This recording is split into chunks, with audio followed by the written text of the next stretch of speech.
He kōna ipurangi tēnei nā te reo irirangi o Aotearoa.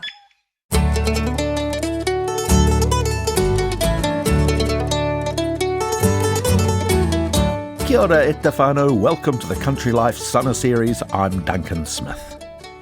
We're looking back at some of the stories we brought you in 2023. And today, Sally's at a dairy shed with a difference, and Leah finds out how a farmer has turned around his depleted land. But first, we're heading to Charleston on the west coast, which, surprisingly, is home to a grove of exotic plants, including bananas. Cosmo Kentish Barnes is with John Collier, a self-taught botanist who wants locals to start planting edible perennials not commonly found in the region. He already has them growing in his nursery and food forest. We're on the north side of the Nile or Waitakere River, surrounded on pretty much four sides by native bush and listening to some distant sounds of the birds on the hill. How much land do you own here? So our property is 62 hectares, and probably about 61 of that is relatively mature native forest. And yeah, there's 20-metre limestone cliffs hiding in the forest there that we can't see because it's all behind the trees. Tell me what you do here. Okay, on this piece of land? Yeah. So what we do is we trial a lot of stuff. I'd probably say the key word is research, and I guess trialing as well. And a lot of it is new crops or existing crops in slightly different ways.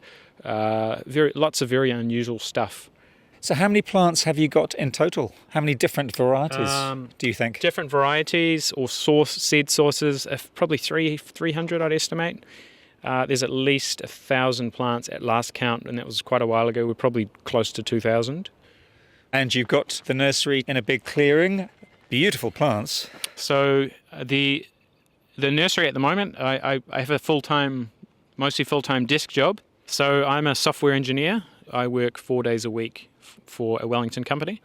But definitely we're looking to scale the nursery and get some local people employed in the nursery. Yes. So you're turning this nursery into a business. So what we want to make is something called a social enterprise. So it's kind of a hybrid between a business and a charity. So in the case of a charity, you need a board, and the board can sort of control how the charity evolves, whereas in a social enterprise, I can still be in charge. But you're not making any profit. It all goes to the employees, to the back into the business. Yes. And to the community.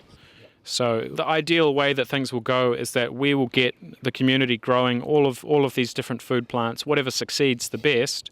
And if they do so well that we then go out of business, that's what we consider a success. This is purely just how do we get food plants into the community and change how the region is growing food. Yeah. So, yeah. Show me some of your favourite plants. Ooh. Just step over this over here. Yeah, so let's see what we have here. One plant we grow quite a lot of is lucuma. This is a lucuma over here. Okay. How would you describe that? So lucuma is a South American sort of mountain plant. The fruit is roughly the same size as an avocado, dark green kind of skin. Now the inside of the fruit, it's a very vibrant orange colour, very rich orange, a bit like one of the orange kumaras. And I describe the flavours as being like a triangle. So at the very top of the triangle, you have sort of a maple syrup or a butterscotch flavour. Say the bottom left of the triangle, you have a sort of kumara sweet potato flavour. And then the bottom right is sort of a dates or raisins flavour. Oh, sounds delicious. Yes, it is. And depending on which variety you have, it can be sort of anywhere in the triangle. So most of them are generally in the middle. Some are very much like tree potatoes. There's not a lot of flavour to them, but they're very big. And then there are some which are quite small and very heavy on the maple syrup flavour. Can you grow them to a ripened state in this climate here? Untested. The oldest plant in the area would be under 5 years old. So it's very, very much untested. And that's what we do. We want to try these plants to see if they can get a foothold locally and be growing. Oh no, this is a fig, isn't it? Yep, that's a fig. And this is an unusual plant here. This is yangmei. One of the other names is mountain peach. It's in the family called Merica, or sometimes Morella. This fruit has a berry roughly strawberry sized. And again, it's very rare in the country. The only plants that I know of that are fruiting are in Northland. The fruit tastes somewhere between a herbal strawberry raspberry flavour. And it's a nitrogen fixer, which means that it supplies its own fertiliser from the air. There's some jaboticabas here, so about 10 different varieties. Brazilian grape tree, again, totally untested locally. They grow fine. There's no problems with them surviving outside, but who knows how well they're fruit. Yeah. Where do you get your seeds from? So there is import pathways for individuals to import seeds from overseas. It's called the basic seed category on the Plant Biosecurity Index. There's about 20,000 species that are on that index as basic. And as long as they are clean seeds, labelled with the Latin name on the seed packet, and the package declares the contents as seed for sowing, as long as all those three conditions are met, then it can just come in. There's a few others we've imported with phytosanitary certificates, such as these. Yes. Because of myrtle rust, they have to be fumigated, and that requires a declaration by the seed seller that they've fumigated the seeds. So for some of these plants, it's going to take a long time before you can actually determine whether they will fruit successfully in this area. Yep. Definitely the most long-term of that would be the bunya, which we can go have a look at over here. So this is a bunya here. That's an Australian native plant. Oh, it's a bit prickly. It's very prickly. It's native to sort of Queensland, 2 areas in Queensland. It is well known for eventually producing a rugby ball-sized cone. Huh. And inside the cone would be, how would we describe those? Well, strawberry-sized nuts, large strawberry-sized. And they roughly taste sort of halfway between a chestnut and a pine nut. And a very, very important food for Aboriginal Australians, and just a great item to have. So in Australia, there's a bit of a renaissance with the bunya, and people are really picking up the things you can do with it. And it's really, the last few years, that there's been a lot of support, and bunyas grow fine in this part of the country, but you're looking at 30 plus years to get them to fruit. You are here for the long haul. Yep, definitely. Yep. When did you first become interested in plants? I've grown plants on and off definitely since being a young kid. I've grown, I think the first thing was probably flowers. There was ferns in there was cacti, there was carnivorous plants, there was medicinal plants. It was all in there. But I think when we lived overseas for a couple of years, and while we were overseas, I think that's when it really clicked that we are very dependent on going to the supermarket for our food. Pretty much everyone is. And as we've seen just in the last few years, the feeling of being comfortable at the supermarket can quite quickly change from one of being comfortable to being a bit more like, there's prices. And so that's why we wanted to get people to grow their own food, but in a way in which it's not super high effort. So everything we grow here is perennial. So one thing that a lot of gardeners who grow annuals will know is that if you miss a year, you don't really get any food. If you leave your bed a year, there's no food. Whereas in a perennial situation like an orchard or a food forest, if you don't do any maintenance for a year, you can still go harvest avocados, you can still harvest citrus, the apples are all there, the bananas are still there, and so that's really what we think is a big part of the food security, is these perennial plants that just grow, and then when you need them, you can use them. What's that plant over there with the big, lush, dark green leaves? So that plant, it's a loquat, and loquat is, if you haven't tasted it, it's a bit like a mango, apricot, plum kind of thing. Definitely one of my favourite fruits. And do you know if that will grow to a fruiting stage here? Yes, there is fruiting loquats on the west coast already. They're relatively tough, and you can grow them pretty much in the entire country, I think. I think only some inland parts of the east coast of the South Island are going to be too cold. They can handle sort of close to -10, I think. And as long as the flowering period is not too cold or not too wet, then you're going to get a good crop. Do you have many plants here that have edible leaves? We have a lot of plants with edible leaves. One example at the back there is called huakatai. That's in the marigold family. I'll go grab a leaf. There you go. Thank you. The first taste I get is very much passion fruit, but then it quickly kind of goes into mint. Yeah, it's a little bit bitter, this leaf. So we're in winter rather than sort of early spring, and so maybe those leaves have been on the plant a fair while. This would be nice in salads or for cooking. Yep, South American cooking, it's definitely a key flavour. We grow a lot of taro, so I've probably got about 10 varieties and species at the moment. Some of the old Maori varieties that have been grown for sort of hundreds of years and came from some very old plantations. There's an island in Northland that our variety of red stem Maori taro came from, and it's still early days. The next stage of the program is to start sort of taste testing them and to see what grows best locally. But yep, that's stage 2. Beside the nursery, you've got several large banana trees. Yep, so those are actually our ornamental bananas. We do have edible bananas up the hill that are also fruiting, and we'll walk up to those shortly. The one on the left is a species called Musa basho, or the basho banana, and we grow that to as what we call a mulch plant. So it sucks up nutrients, and in winter all of those nutrients are stored safely in the banana tissues, and they're not getting washed out of the soil. And then when spring comes, then we can chop the banana and sort of feed that stem back to other plants. And it's very high in nitrogen and very nutritious for other plants. And so that's the Abyssinian banana, the Musa basho, and Musa sycamensis, which is the Nepalese sort of mountain banana. And the sort of the goal with all of those is to see what is the best at sucking up nutrients and holding on to them over winter. Well, let's go and look at the edible banana plants that you're growing. Yep.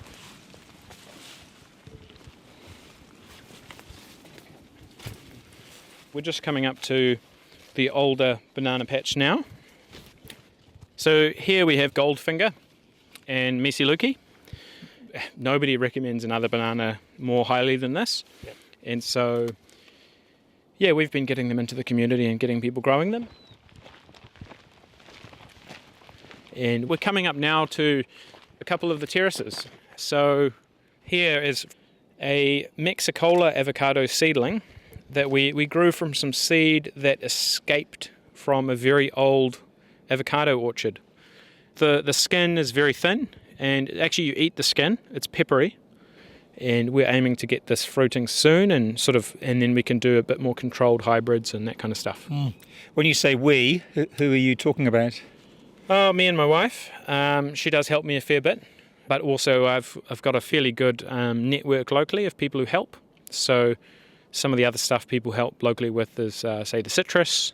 I've got people locally who help with avocados and plant out a bunch of seedlings. And through that process, we look to select better stuff that we can use locally. I've got about 10 different species of ginger. And yeah, we're trying to find, again, and rank what are the best sort of 4 or 5 gingers for the area. So one of the gingers we're quite keen to get planted soon is an Australian native ginger. It's fairly similar to lemongrass, but with a sort of a ginger hint to it. And it smells and tastes like lemon.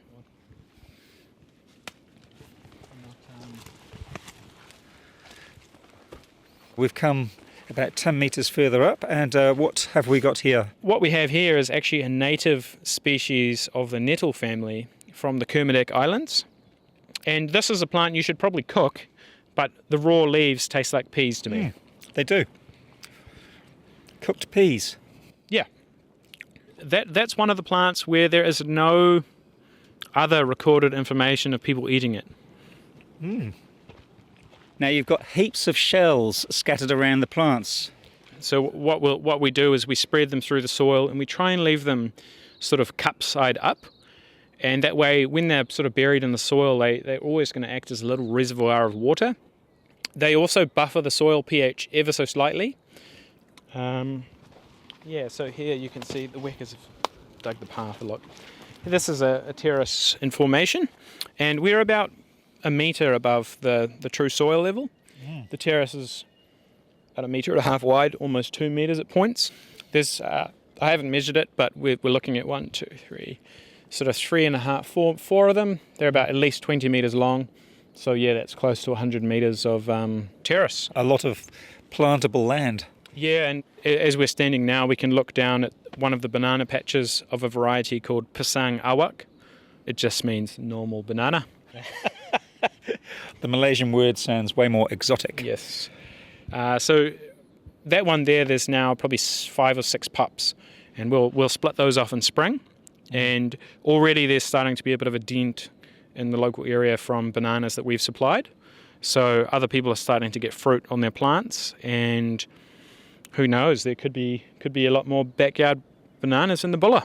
John Collier, talking to Cosmo at his West Coast agroforestry nursery at Charleston on the West Coast.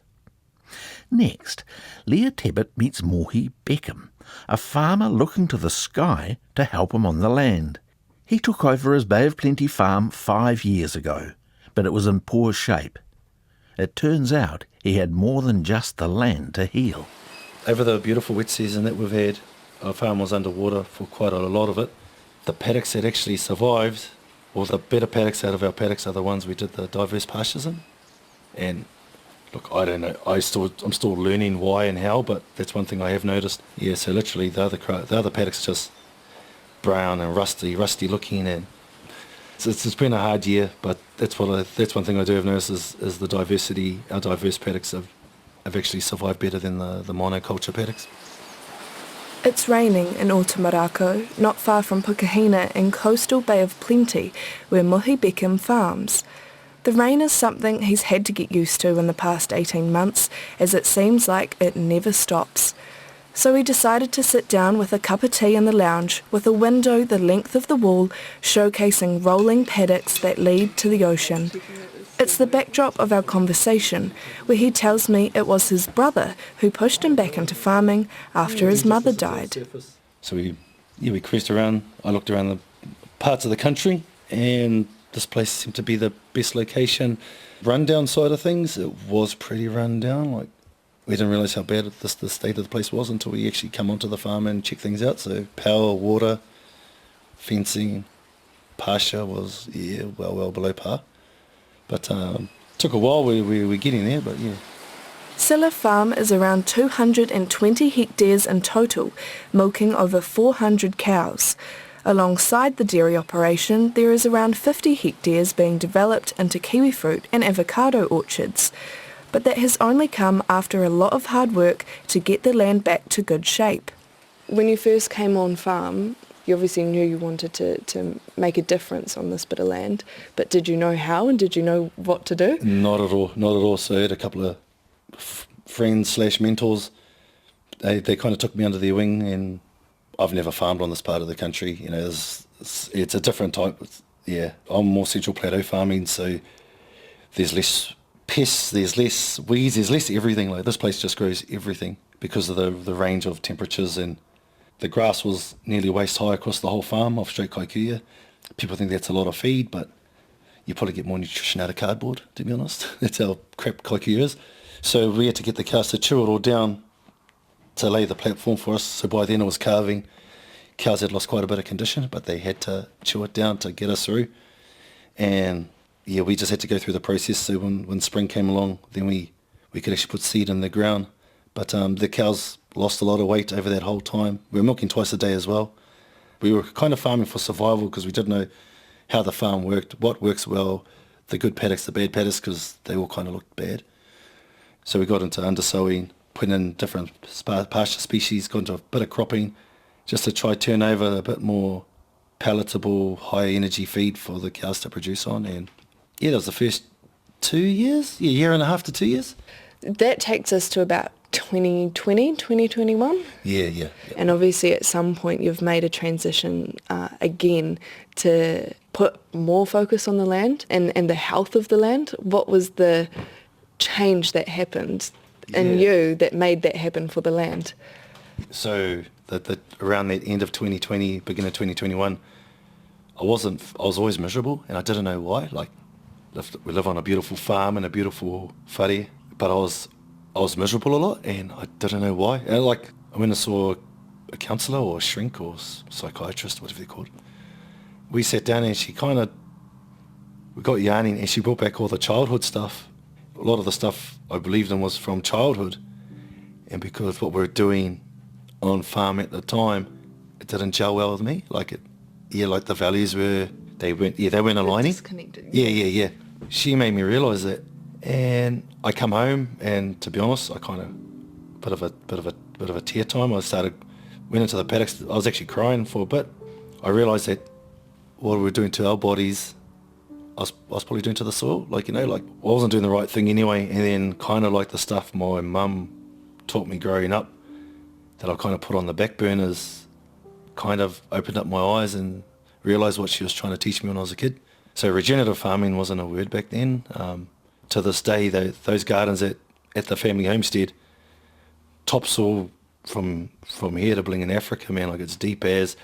The food's beautiful now compared to what you can probably buy in a shop, but everything was just compost, everything was organic matter and love and karakia, like coming here and realising to me that I understand that way of farming. I understand the other way as well with the fertilisers and chemicals and whatever, and we still use it now, but we don't use it as much. We use more natural stuff to the earth. And yeah, the whole concept came back from my old lady. We developed a system over time. Yes, just kind of taken off from there, apart from this last year. It's been, it was pretty awesome what's happened on farm. And it's not even just at the grassroots level or the money level, it's the people, like people's well-being, our mental health really, really changed. And it was actually quite amazing that it's actually like a whole system thing. In general, the regenerative movement seeks to build more resilient farm ecosystems, including waterways, from the soil upward. Mohi says he sees the soil as being like our blood, the foundation, and by creating better soil it creates better plants and better feed for the animals. But Mohi added another layer: people. We started up a little bit of a gym, kind of started running around doing push-ups in the paddock, and then I started meeting their wives, and they were saying how their mental health has come a long way since doing that. And I was like, sat back and realised like, well, that's where the word diversity for us come into play. Like, we're a bunch of dudes just doing stuff instead of one guy working by himself. You bounce ideas off each other, you do whatever, you buy each other a beer, I don't know, but there's a connection there. When you're isolated like a lot of farmers are, you just got your own thoughts, and you kind of get a bit stale. And same with like in the paddock, we all just had grass. And I was thinking, shucks, imagine if you only ate wheat bix 24/7, that'll suck. And then that's how I saw the cows, and that can't be healthy. So I took that on board and then realised that the health of the plants actually were a lot more vigorous. And realised because of the diversity, the microbiome of every plant, they share with each other what's needed. Like, if I need sugar, I'll jump to the neighbour's thing and they'll give me a cup of sugar because they've got some, I've got none. Same with the plant. Like, this one gives off boron, or this one gives that, and this one draws down nitrogen, and they all just feed off each other.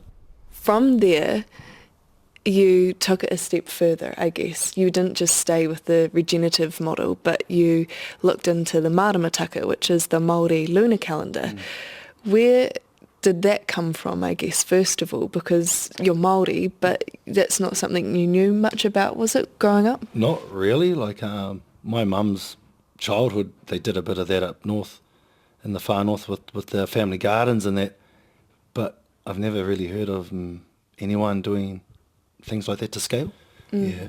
So for those that might not know what the maramataka is there a way that you're able to explain it?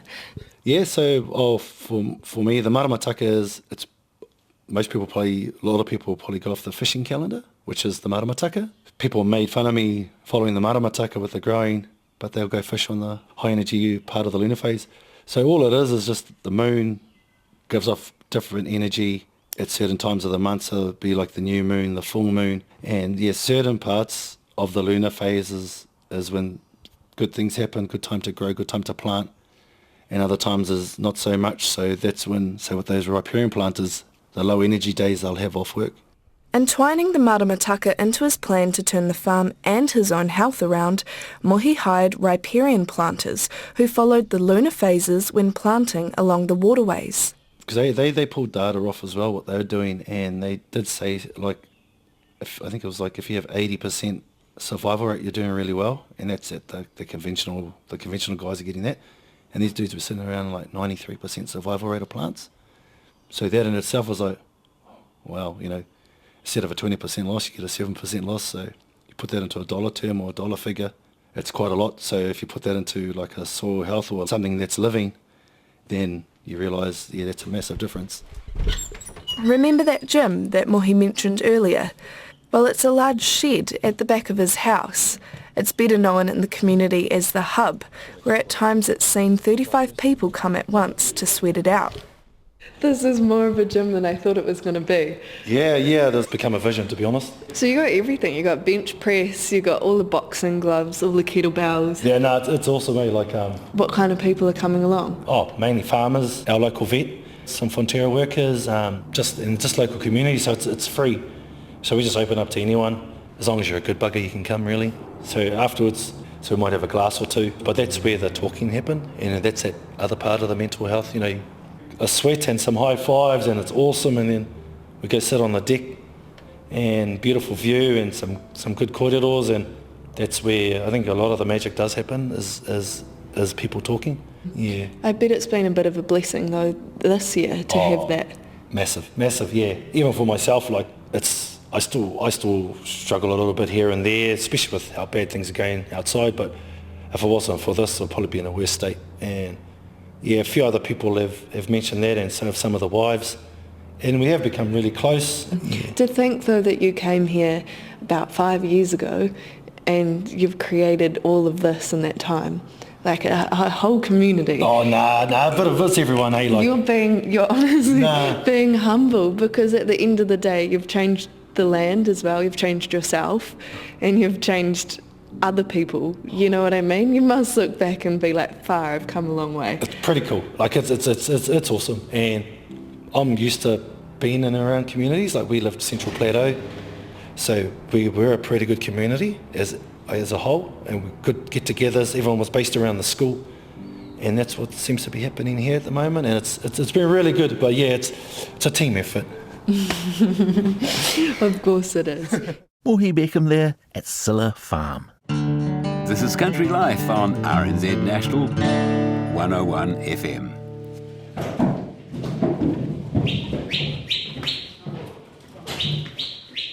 We're heading now to a deer milking shed near Taupo. It's the tail end of milking at Pamu's Aratiatia deer milking unit. And I'm with farm manager Robbie Smith. I'd never milked deer before I started this, or dairy for that matter. Very green to dairy and to milk. Initially, I had a giggle about it and thought, you know, these guys are crazy, with my past experience of farming deer.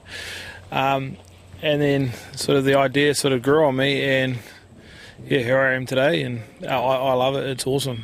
There's so many unknowns, and there's so many learnings, and it's great. Robbie certainly knows his deer. He used to work on Pamu's venison farms. The animals about to be milked are the same type, red deer. They're a Landcorp breed from Focus Genetics, and they've got an age structure of sort of from anywhere between a first fawner to a 10-year-old. There's a bit of a variety of age amongst them, and yeah, we do find initially the younger ones are probably better suited to this because they don't know any better, so they're easier to train. So it looks like you have several holding pens before they actually get to the parlour. There's what we call a bit of a breakdown. So we've got a large yard outside, and we take small cuts out of that larger yard, and then they slowly drip into the shed, probably 20 odd at a time. So why do you do it that way? Just keep them cool, calm, collect, really, yeah. They don't like to be sort of mobbed up and bigger mobs coming to the shed. It's sort of, we want to look after the girls, so we don't want them banging and crashing around and landing on top of each other. Pamu, also known as Landcorp, the state-owned farming enterprise, is in its third season milking here, and they've got a good feel now for what makes a good milking deer. I guess trying to find the perfect hind is hard work.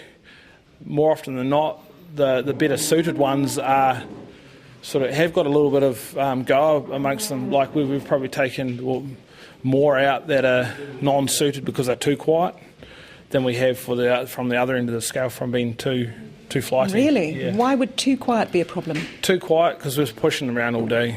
We don't want to be pushing them around all day. It becomes quite long, and sort of we are in the heat of summer usually.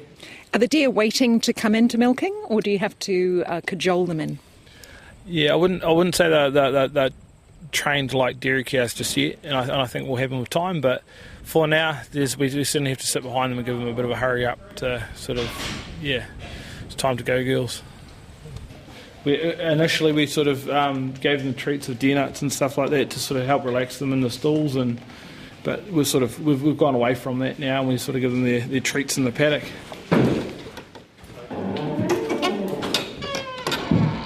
So what we're going to do now is we're going to take one hind up at a time into the stall, and it's a pretty simple sort of calm process. It takes 5 hours to milk the herd of 175 deer. They're milked once a day from January through to May, a much shorter season than for dairy cows. One of the 2 milking assistants from Wales is there to give a hand. My name is Aled Phillips. I'm from Wales and I'm 20 years old. I've been here now 11 months I have, and my visa's until November. So me and my best friend are over here living the dream. Are you from a farming background yourself? I am, yes. I've worked on a dairy farm for about 8 years at home, and I've been brought up on a beef farm, so got plenty of livestock experience behind me, I'd like to think. It's very different to what I'm used to, animal-wise, but they all have the same kind of instincts, and handling deer is something I've never done before, and I'd like to think I've become pretty good at it the last few months and being so close to them. In the start, you needed a lot of patience, breaking the new deer into the mob especially. But it's crazy how well they've adapted to their surroundings, and I found it very surprising how easily you could just be around the deer, and how tame they were, especially now. They're running into the parlour and they want to be milked, so we've even given some of them a few names. One of them is called Spud. Chungus is another one. She's quite big, so we gave her the name, and they stand out from the crowd, so they're personalities as well. So what do your family think when you tell them you're milking deer? Oh, they were loving it, because obviously it's not something you can do back in Wales, so doing it over here, they were like, oh, that's an amazing experience for you. Have you tasted it, the milk? I have. I've had a little sample of it. I like to put it in the coffee, I do sometimes. What does it taste like? It's quite creamy, and it's a bit sweeter than cow milk, I like to think. But I'm a big fan of it, So we're in a stall with 4 of the hinds. We are. Pretty cool story here, actually. These 4 hinds here, 3 of the 4, they come off another Pamu farm end of February. They were just straight venison hinds. They were first fawners, and we brought them in just to see if we could milk them. And with that, 93% of them let us milk them the day after weaning, which is an awesome result, and gave them a new purpose in life. And they love it. Look, they're nice and calm. And do they produce much milk? In comparison to dairy, I wouldn't say they do, no. What they do produce is very valuable. How much do they produce a day? It is varied. And in comparison to Come dairy... on, tell us. You're hiding. I've heard they produce only about 1 litre a day. You wouldn't be far off, Which is quite not a huge amount. It's not a huge amount, no, but you wouldn't be far off. With the culling that you must be doing of the herd, Are you finding you're able to get that milk production up? Well, I wouldn't use the word culling. We're sort of repurposing these hinds from a venison point of view. So if we can use them in here, we'll milk them. If they're not fit for purpose for milking, they'll be sent back onto the hill for to live a good life producing venison. So if they don't make the cut, what's the cut? What's the cut? Our perfect hind we talk about. So she's got a little bit of go about her, but she's not too calm. And then obviously on the other end, what we talked about, she's not full of flight, and that's pretty uncommon in sort of our Pamu herd these days. It's been bred out of them. not, we must remember that these hinds are only 50 years out of the bush. 50 years ago they were running on top of our ranges and hills across New Zealand. Yeah, Have you got an idea of how much they might be producing in future with the right genetics? If we can double it, it'd be a good story. Yeah, it's an evolving beast. We're only 3 years in our project here on Aotearoa, and every year we're making gains, both genetically and temperament. Well, I mean, it all goes hand in hand, I guess, is temperament. Are these deer? Do they go through artificial insemination, or is it a natural breeding program? It's all natural mating. So we select stags from our Pamu stud in the South Island, and they're trucked up here. We're picking on temperament mainly. We've got to deal with these stags during mating, and they're coming in and out of the shed. We try and leave them in the paddock. It's not always the case. So they often do come into the shed during the day with the hinds, and they're nice and quiet. We just draft them out. It's sort of our first job of the morning. We'll send the stags back to the paddock. The deer have blue and green markings on their backs, part of ongoing research at the unit. We're just doing individual samples of these girls daily at the moment, just trying to understand their I guess, where they're falling off as far as the season goes. We're trying to get a better understanding, I guess, of production the later part of the season on a daily sense. Tell me about the weaning. At what stage are the fawns weaned? Yep, so they'll start fawning in early November. 10th of January we'll start milking the hinds, and we share milk what we can with the hind and fawn at foot till sort of late January.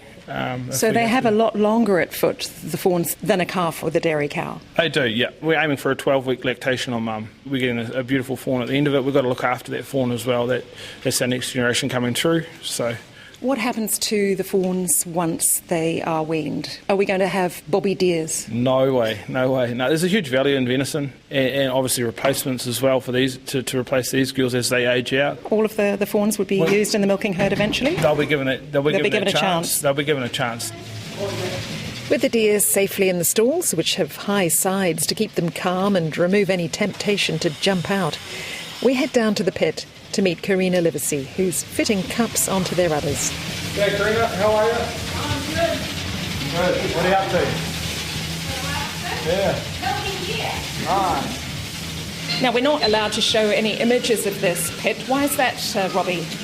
I guess we just have a sensitive area with our IP at the moment. It's early days. And that's the intellectual property around the whole operation, right? That's right, yeah. Pretty sensitive. It is sensitive, just in the respect that we are investing a fair bit of money into this at the moment to get it off the ground, and I guess our learnings will become hopefully sort of common in time. Contact's minimised with the deer, and Karina has to pass the cups through a hole. Karina's pretty good. She knows most of these girls just by their, I guess, the shape and size of their udder. She's doing it most days, and she's definitely got a relationship with each one, and she can almost understand each hind. Just get your tag number.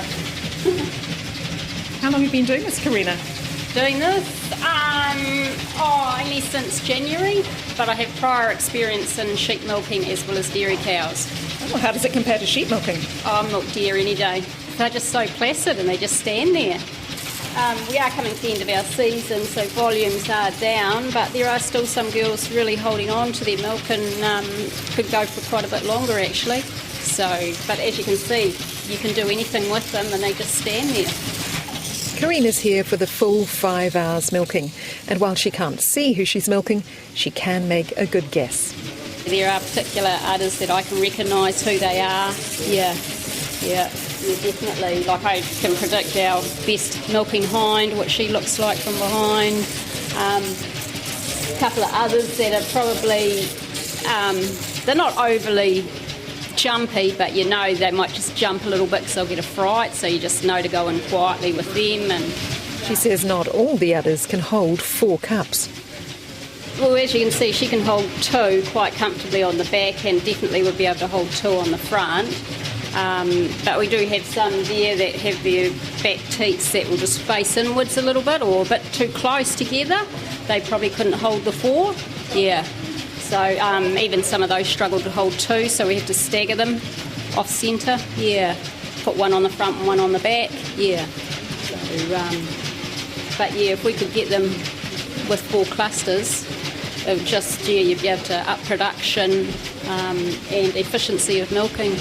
The milk is then gravity-fed to a vat, put into small bladders and frozen. At the end of the season, it's turned into powdered form at a plant in Hamilton and used in cosmetics, as a nutritional supplement, and by dessert chefs. This is where the magic happens. Yeah, this is our plant. So we capture all of our milk.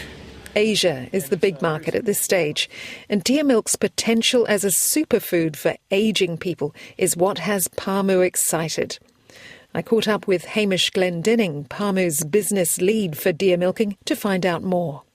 Since inception, the whole objective has been to back up the benefits of deer milk with science, right? And so that was really exciting when we kicked off the clinical trial in partnership with Massey University and with funding from High Value Nutrition, and it was to look at the benefits of deer milk from a nutritional perspective and I guess validate that it did improve sort of nutritional status and the physical function of ageing adults. So when we look at the nutritional profile of deer milk, it's really high in protein, it's really high in calcium relative to other ruminant milks, and it also tastes really delicious. And so part of our hypothesis was that, you know, because a user or consumer doesn't need to drink large amounts of liquid to get some really great nutritional benefits, it had a really interesting role to play in aged nutrition, where the solutions at the moment are largely,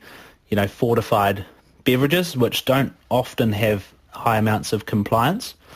And so the study was to really validate whether deer milk, when put up against one of these leading oral nutritional supplements, could I guess, you know, did it match the benefits there, or did it outperform? And we're really excited by the results that we got from that, particularly around the nutritional status. So things like, you know, grip strength and mobility tests that they did, and also there was some really interesting insights around bone density. So how big is the market then for the milk? I mean, you're sending it off to South Korea and China at this point. What is the potential of the market? The potential is huge, Sally. I mean, okay, like I think in New Zealand we sort of sit here and think, you know, deer milk's a bit different. It's a bit strange. Who's going to consume that? But, you know, when you get out and travel to places throughout Asia and see, you know, the affinity which some of these markets have with deer and the size of these markets, and then you work that back into the amount of milk that we're producing at the moment, the scale is it's almost a little bit scary, if I'm honest, because we've got to balance the markets that we open up with, you know, with our ability to supply short term. So to answer your question, the market or the opportunity is far larger than what we can supply. Now, deer do not produce a lot of milk. This seems to be kind of the crunch point for the whole project, really. The yield is not very high, and the investment must be huge. Yes. So when you compare deer to other ruminants, the production or yield, if you like, is much lower. We're focused on value, not volume. So we're trying to, I guess, challenge that paradigm. We've had experience, I guess, through our involvement with sheep milking to, I guess, witness firsthand the power of genetics and, you know, selecting based on production traits to see what sort of improvements we can get there. And we're really confident there's, you know, a great opportunity to increase from where we're at. And we're already, you know, seeing improvements year on year as we get better at selecting hinds who are good producers. So look, it's not going to be an overnight thing, and the important part of it is ensuring that the price out the other side does warrant the investment, and it does create a pathway for other farmers to look at this and think this could be complementary, to my business operation. Are you going to be growing the herd yourself, Pamu, or are you going to be leaving this to other farmers to take up the baton? Absolutely, we're going to be growing internally, and we've got plans underway ahead of next season. We also, continue our partnership with Peter and Sharon McIntyre, who are a private farming family based out of Gore, who are also looking at ways to expand their operation. And absolutely, we would entertain, discussions with other third parties or other private farming organisations around possible expansion of this, for sure.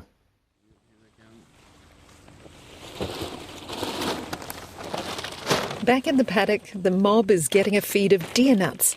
Pamu's Jason Halford explains the 200 hectares used to be a support block for Pamu's organic dairy farms.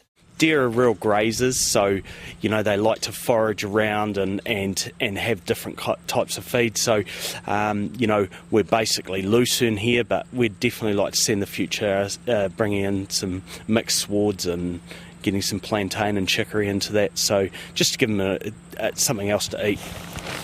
Yeah, we're at the tail end of the rut, so we may or may not hear a stag roar. If we do, it quite exciting, but it is later in the day now, and the chances are slimmer. They're pretty exhausted after their the few weeks of mating that they've already had. Will farmers be persuaded to give it a go? It's niche, intensive, but as Hamish Glendinning says, full of potential. Pamu, as a state-owned enterprise, part of its role is to try some of the hard stuff. Of course, we have to be exemplar farmers and, make a profit, return a dividend. But part of our role is to use our scale as, in this case, being New Zealand's largest deer farmer, to look at ways in which we can innovate to ensure that, the industry is going to be around in 50 years' time. And, what you've seen with the deer industry over time is, huge cyclical pricing. And so we believe that if we can establish a new industry or a new market for deer milk, which can reduce volatility and improve confidence in deer farming, then that's a great outcome. And Pamu do have a role to play in that. Time to put the product to the test. Should we give it a taste? Yeah, go on. Okay. It's quite a different texture from normal cow's milk. It is. Yeah, it's definitely creamy. It's thicker, I think. It's definitely thicker. It's thicker. I can feel my skin getting younger as I sip. That's the one. Sally round sipping some deer milk. And, jokes aside, she did tell me it tasted delicious. Well, that's it for this summer series of Country Life, looking back at some of the stories we've brought you over the past year. Hope you can join us next time when the team is back after a break with more stories from rural New Zealand. From me, Duncan Smith, and the rest of the Country Life team, e kona.